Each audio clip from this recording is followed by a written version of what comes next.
नमस्कार, खबरों का पंचनामा देख रहे हैं आप और मैं हूं आपके साथ दिव्या सिंह। हम लेकर आए हैं देश और दुनिया की 5 बड़ी खबरें, जिस पर चर्चा के लिए हमारे साथ स्टूडियो मौजूद हैं कैपिटल टीवी के editor in chief doctor Manish Kumar. Doctor साहब, स्वागत है आपका। धन्यवाद। सबसे पहले एक नजर आज की टॉप हेडलाइंस पर।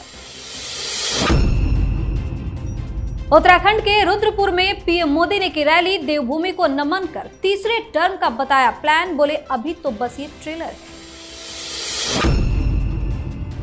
शिक्षा मंत्री आतिशी का बड़ा दावा, करीबी से मिला बीजेपी ज्वाइन करने का ऑफर, ईडी पहले भेजेगी समन, फिर आपके 4 नेता होंगे गिरफ्तार।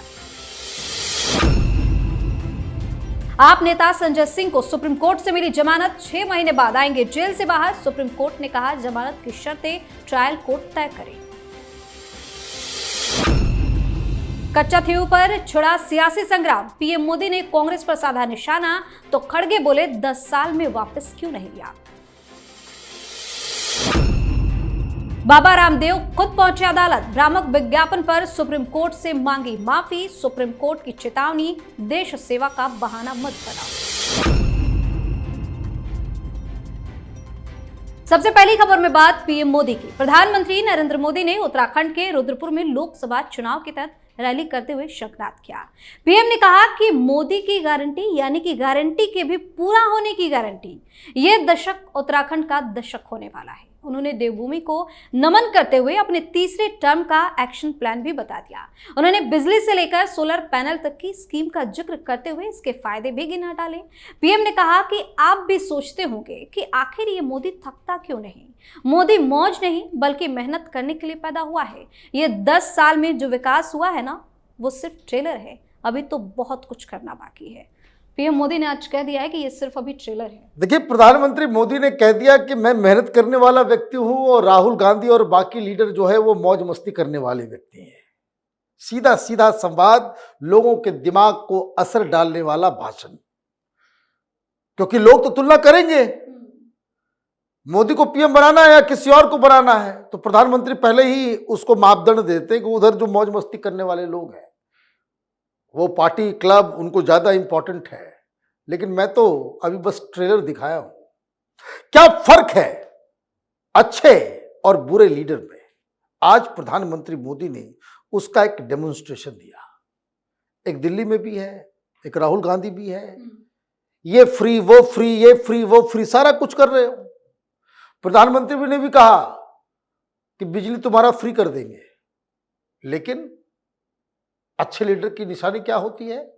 उन्होंने यह भी कहा कि सिर्फ फ्री ही नहीं करेंगे, पैसे भी देंगे। लेकिन ये फ्री का नहीं होगा। ये फ्री तब होगा जब आप ये सोलर एनर्जी की जो पॉलिसी जो बनाई है प्रधानमंत्री मोदी की सरकार ने, उसको आप लागू करें। घर घर पे वो सोलर प्लांट्स लगाएं ताकि आप बिजली उत्पादन भी करें, आपको पैसे भी दिए जाएंगे, सब्सिडी भी दिया जाएगा। जितना आप इस्तेमाल करोगे तो, और जो इस्तेमाल नहीं कर पाए तो वो सरकार खरीदेगी और आपको पैसे देगी। ऐसे बढ़ेगा भारत, मुफ्तखोरी से नहीं। मुफ्तखोरी से कोई देश आगे नहीं बढ़ा है, और यही फर्क है विपक्ष और मोदी सरकार में। जी, अगली खबरों में बात आम आदमी पार्टी की। आम आदमी पार्टी के नेता और दिल्ली सरकार में मंत्री आतिशी ने प्रेस कॉन्फ्रेंस करके बड़ा दावा किया। उन्होंने बीजेपी पर निशाना साधा और कहा कि आने वाले दिनों में आपके 4 नेता गिरफ्तार होंगे। आतिशी ने कहा कि मेरे करीबी के जरिए मुझे बीजेपी ज्वाइन करने का ऑफर मिला है। वहीं आतिशी के बाद सौरभ भारद्वाज भी मीडिया के सामने आए और कहा कि रामलीला मैदान की रैली से भाजपा बौखला गई है और हमारे और नेताओं को अरेस्ट करने की तैयारी कर रही है। ये क्या है, आप नेताओं की बौखलाहट सामने आ रही है? देखिए, मैं बार बार कह रहा हूं, ये आम आदमी पार्टी के जितने भी लीडर हैं ये झूठ बोलने में महा एक्सपर्ट है। जैसा गुरु है वैसा ही चेला। भाई, आपको किसने कह दिया कि भारतीय जनता पार्टी ज्वाइन कर लो, नहीं तो 4 अधिकारियों को, 4 आम आदमी पार्टी के नेता को गिरफ्तार किया जाएगा? नाम बताओ, कौन है तुम्हारा करीबी, वो नाम बताओ। और आप कहानी गढ़ रहे हो कि मेरे परिवार के ऊपर छापेमारी की जाएगी। भाई, तुम्हारा परिवार इस शराब घोटाले में ऑलरेडी नाम आ चुका है, क्यों नहीं बताते अपने ब्रदर इन लॉ का नाम, जो टेलीविजन चैनल लॉन्च किया था? क्यों नहीं बताते उसका नाम कि उसकी कंपनी, उस टीवी चैनल के व्यक्ति को इसमें गिरफ्तार किया गया? क्या कर रहा था वो? उगाही का धंधा। तो ये बेकार की चीजें पब्लिक को ये मीडिया वाले बताते नहीं हैं, और मीडिया वाले इन लोगों को झूठ परोसने के लिए प्लेटफॉर्म देते हैं ताकि उनको ऐड मिलता रहे। इसलिए इनकी राजनीति चल रही है, लोगों के दिमाग में कंफ्यूजन। ये सौरभ भारद्वाज कह रहा है कि रामलीला मैदान में, अरे भाई 20,000 कुर्सी तुमने ऑर्डर लगाई थी वहां पे, 20,000 कुर्सी लगी वहां पे, पूरी कुर्सी भर गई? नहीं भरी। क्यों नहीं भरी? क्योंकि लोग नहीं आए, कार्यकर्ता आए। कार्यकर्ता तुम्हारे आए, वो भी पैसे लेकर के, और ऐसे ये प्रोजेक्ट कर रहे हैं। भाई कोई टेलीविजन चैनल ने पीछे जाकर के भाई कितना भीड़ है, नहीं है, ये तो बेसिक रिपोर्टिंग का सिस्टम है। कितनी कुर्सियां लगी हुई है, कितना, कोई नहीं करेगा। क्यों? माल चाहिए सबको। और जो रैली करो माल नहीं दो तो वो पीछे की कुर्सी दिखाएंगे। ये दलाली का धंधा कर दिया टेलीविजन चैनल वालों ने। आप प्लेटफॉर्म देते हो झूठ बोलने के लिए। भाई आतिशी मालेना से क्यों नहीं पूछा कि अगर कोई इस तरह का प्रलोभन दे रहा है एफआईआर करो? ये 10वीं बार है ये आम आदमी पार्टी के फ्रॉड्स इस तरह के आरोप लगाते हैं और भाग जाते हैं। इसको कहते हैं कि स्पिट एंड रन। किसी के ऊपर कुछ भी आरोप लगा दो और भाग लो, और जहां कोई केस कर देगा बस तुरंत रात के अंधेरे में जाएंगे, पैर पकड़ लेंगे, गलती हो गई सर माफ कर दो। किससे नहीं माफी मांगी इस केजरीवाल ने? किससे माफी नहीं मांगी? कपिल सिब्बल हो, गडकरी हो, अरुण जेटली हो, लंबी लिस्ट है। जो कोई कोर्ट में गया ये जाकर के सीधे माफी मांग लेता है। तो ये गिरगिट से भी बड़ा खतरनाक किस्म के लोग हैं। दिन में कुछ और बोलेंगे, दोपहर में कुछ और बोलेंगे, रात में कुछ और बोलेंगे, और अगले दिन वो सब कुछ भूल जाएंगे। वहीं आम आदमी पार्टी के राज्यसभा सांसद संजय सिंह को सुप्रीम कोर्ट से राहत मिल गई है। संजय सिंह जमानत पर बाहर आने के बाद राजनीतिक गतिविधियों में हिस्सा ले सकेंगे। संजय सिंह को जमानत देते समय सुप्रीम कोर्ट ने उन्हें हिदायत भी दी। कोर्ट ने कहा कि वह दिल्ली की शराब नीति से जुड़े मनी लॉन्ड्रिंग मामले पर कोई भी टिप्पणी न करे। आगे सुप्रीम कोर्ट ने कहा कि जमानत की शर्तें ट्रायल कोर्ट तय करेगा। सशर्त जमानत मिल रही है। देखिए, शर्त अभी वो पॉलिटिकल एक्टिविटीज में किस तरह से वो पार्टिसिपेट कर पाएंगे ये लोअर कोर्ट अभी तय करेगा। रही बात राहत की, तो संजय सिंह के लिए राहत है, आम आदमी पार्टी के लिए मुसीबत है। आम आदमी पार्टी के लिए मुसीबत इसलिए है क्योंकि एक नया चेहरा आ गया। जब से केजरीवाल की गिरफ्तारी हुई 8-10 ऐसे नेता थे जो चुप बैठे हुए थे। संजय सिंह के बाहर निकलते ही ट्वीट करना चालू कर दिया इन लोगों ने। फिर इन लोगों को कहा कि भाई शांत हो जाओ, अभी तो निकला नहीं है, कल निकलेगा, कल बाहर आएगा, क्या क्या शर्तें होंगी, नहीं होंगी, रैली कर पाएगा, नहीं कर पाएगा, प्रेस कॉन्फ्रेंस कर पाएगा, नहीं कर पाएगा, ये जो शराब घोटाले में केजरीवाल बंद है उसके ऊपर कमेंट कर पाएगा, नहीं कर पाएगा, ये तो कोर्ट तय करेगा, उसके बाद ही बाहर निकलेगा। मुसीबत इसलिए है आम आदमी पार्टी के लिए कि 2-2 पावर सेंटर अब हो जाएंगे। आप देखिए, भाभी जी ने फौरन विधायकों की मीटिंग बुला ली। क्यों भाई? आप कौन है मीटिंग बुलाने वाली? आप आपका लोकस स्टैंडर्ड क्या है? आप विधायक हैं, विधायक दल के लीडर हैं, मंत्री हैं, क्या है आप? पार्टी में कोई पोजीशन आप रखती हैं? नहीं रखती हैं। तो ये जो घटिया किस्म की राजनीति हम ये आए थे बदलने के लिए। ये रबड़ी देवी पार्ट 2 मैं बार बार कह रहा हूं, शुरू से कैपिटल टीवी के दर्शकों को मैं पिछले 1 महीने से कह रहा हूं, महारानी तैयार हो गई है। जो आजकल चल रहा है वेब सीरीज महारानी, वो देखिए, वो यही कहानी है। सुनीता केजरीवाल बनेगी मुख्यमंत्री, और वो मुख्यमंत्री बनेगी और पार्टी टूटेगी।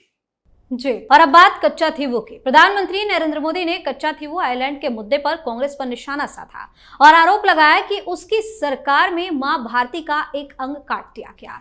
पीएम मोदी की ओर से आरोप लगाए जाने के बाद कांग्रेस अध्यक्ष मल्लिकार्जुन खड़गे का बयान सामने आया। खड़गे ने कहा कि 10 साल के शासन में इसे वापस क्यों नहीं लिया गया।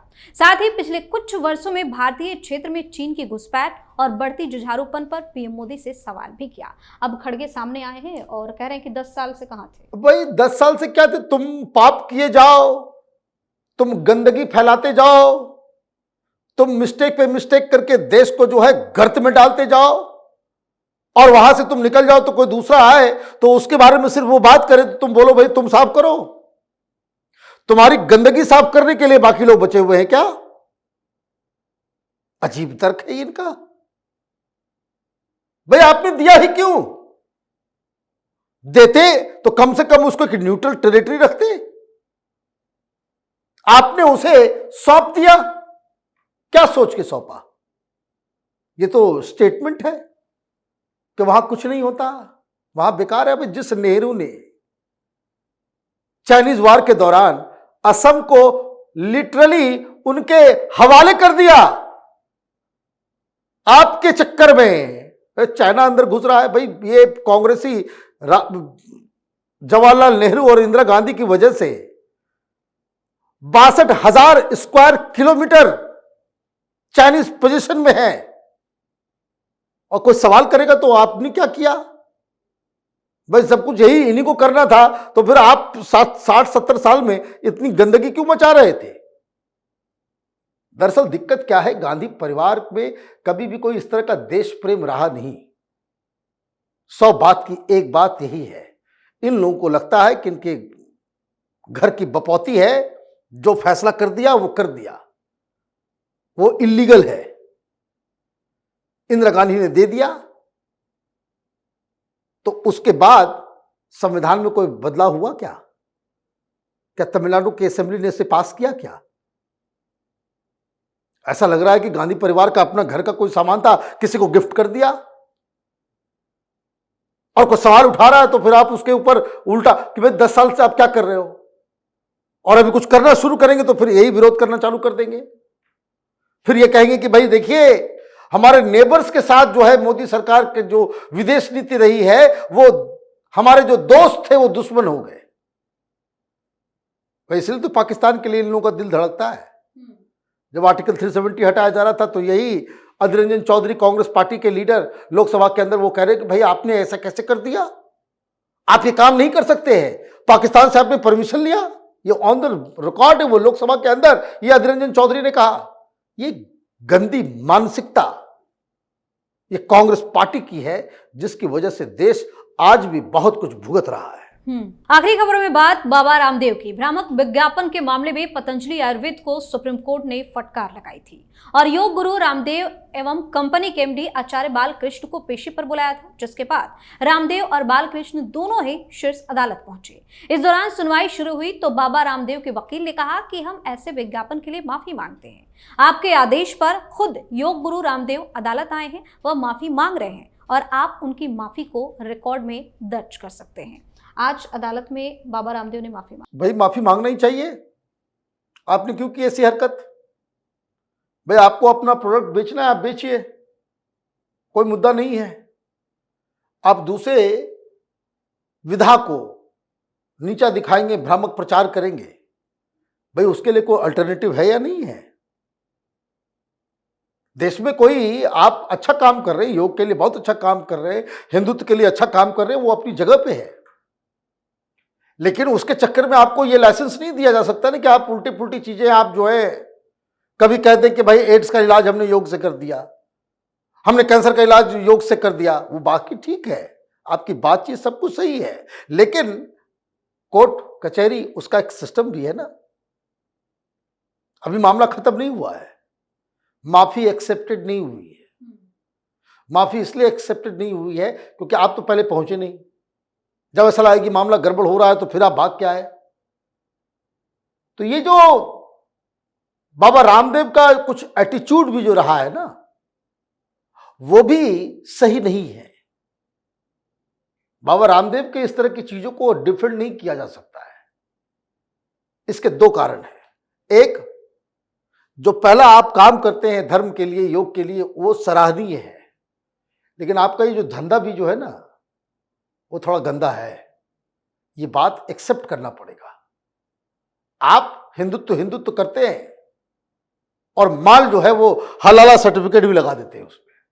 हलाल सर्टिफिकेट लगाते हैं या नहीं लगाते हैं ये लोग? तो आप तो इधर इस रास्ते पे चलिए या उस रास्ते पे चलिए, हलाल सर्टिफिकेट भी लेंगे, आप तरह तरह के काम भी करेंगे, धंधा चलता रहे। तो फिर आपको भुगतना भी पड़ेगा। ये ठीक है, योग है, अपनी आप अच्छा काम कर रहे हैं उसके लिए, लेकिन जो गलत कर रहे हैं उसके लिए भी तो आपको जिम्मेदारी लेनी पड़ेगी। तो अभी ये चैप्टर खत्म नहीं हुआ है, इसकी अगली तारीख दी गई है, तब फैसला सुनाया जाएगा।